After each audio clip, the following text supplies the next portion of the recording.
خوتي خواتاتي اهلا وسهلا مرحبا بكم يا جماعة الخير ازول في اللون والسلام عليكم. J'espère que vous vous êtes bien réveillés. J'espère que vous avez bien commencé cette journée du 14 octobre 2023. J'espère que vous vous portez bien.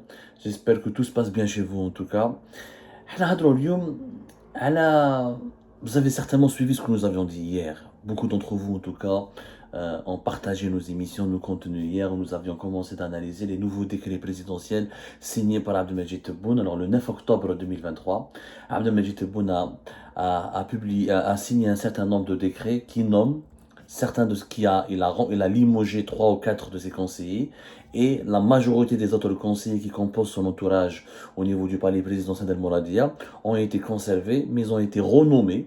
Ils ont été renommés dans des nouveaux postes clés, avec de plus larges prérogatives, avec des super pouvoirs, dans le cadre de ce fameux décret présidentiel du 26 septembre 2023.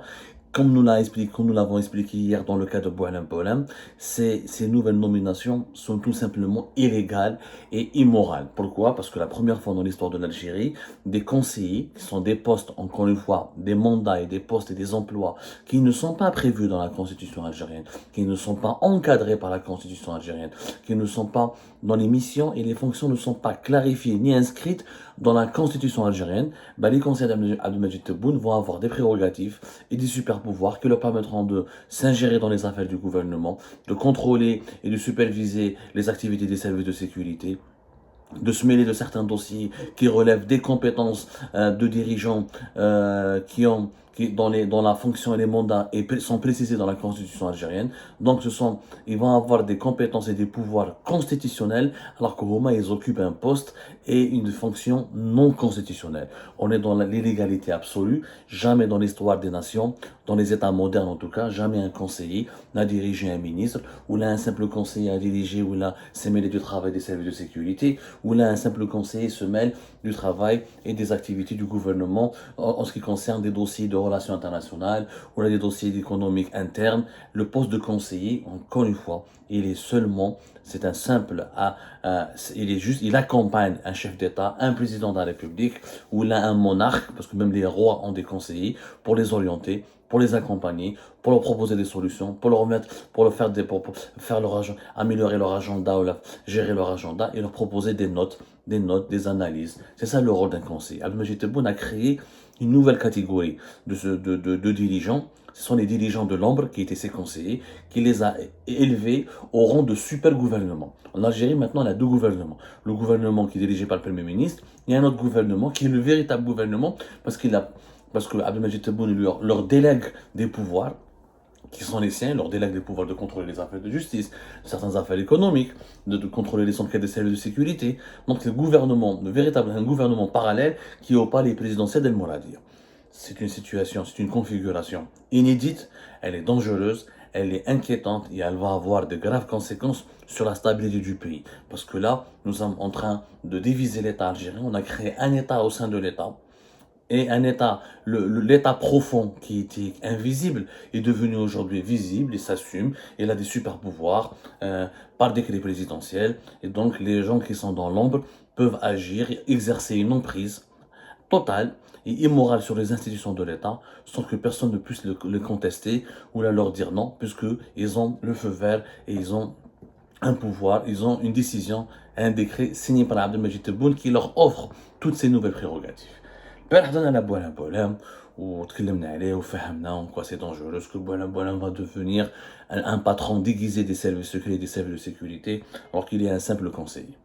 Aujourd'hui, nous allons parler d'un autre cas de figure qui illustre les dérives et les dérapages de ces nouvelles décisions présidentielles.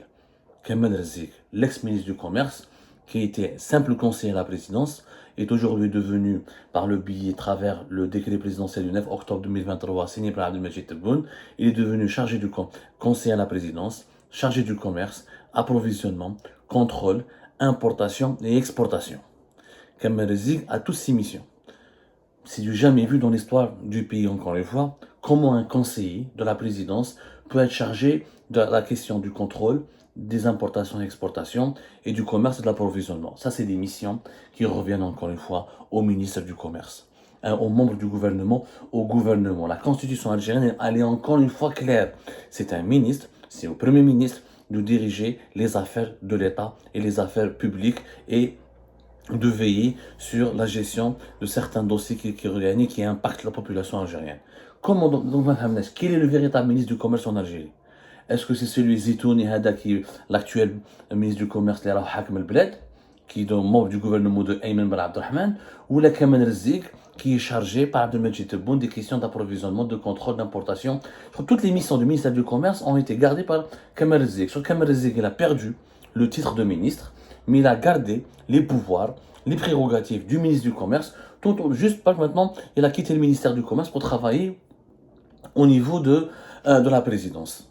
C'est-à-dire que Taïb Zetouni, son successeur, depuis le 16 mars 2023, le véritable ministre du Commerce, c'est Kamal Rizzik. C'est du jamais vu. Jamais je suis dans un État qui a un gouvernement, il a des ministres, mais les conseillers du président de cet État ont plus de pouvoir et les mêmes missions que les ministres, sauf que Homa, ils ont plus de pouvoir parce qu'ils parlent au nom du président. C'est le président qui leur a délégué ses pouvoirs. Donc comme ils parlent au nom du président, ils vont exercer une sorte de supériorité sur le gouvernement. C'est anormal. ديما تجي ما تجيش في العقل ما شفناها في اي دوله في العالم. Donc Kamal Rizzik, يا جماعه, je rappelle, c'est un monsieur qui a accumulé les échecs. Les Algériens يعرفوا Kamal Rizzik. De 2020, de janvier 2020 au 16 mars 2023, ce monsieur il a ruiné le pays. C'est lui qui est à l'origine de cette politique conduite par Tebboune pour limiter les importations du pays. La mauvaise gestion de la distribution des produits de première nécessité. Ce qui a provoqué des pénuries de produits alimentaires durant 3 ans. Oui, certains légumes, certains fruits, certains produits agricoles, certains biens agroalimentaires qui étaient disponibles en abondance en Algérie à l'époque du régime de Bouteflika sont devenus une denrée rare. Les polémiques à l'huile de table, les polémiques à sokor, les sachets de lait, le pain. Il y a eu tellement de polémiques en Algérie. Il a voulu mettre une loi où les mineurs ne peuvent pas acheter de l'huile. Rappelez-vous de la polémique sur les couleurs arc-en-ciel lorsqu'il y a eu la Coupe du Monde de 2022. Rappelez-vous les problèmes, ce qui s'est passé pendant les périodes de Ramadan, lorsqu'il accusait les spéculateurs, la criminalisation de la spéculation. Il était l'un des artisans de cette loi.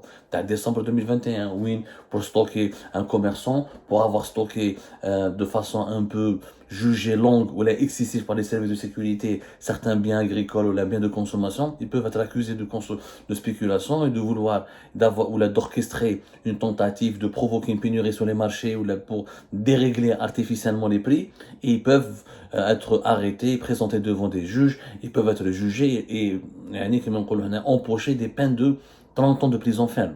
C'est lui qui est à l'origine de tous ces dérapages, toutes ces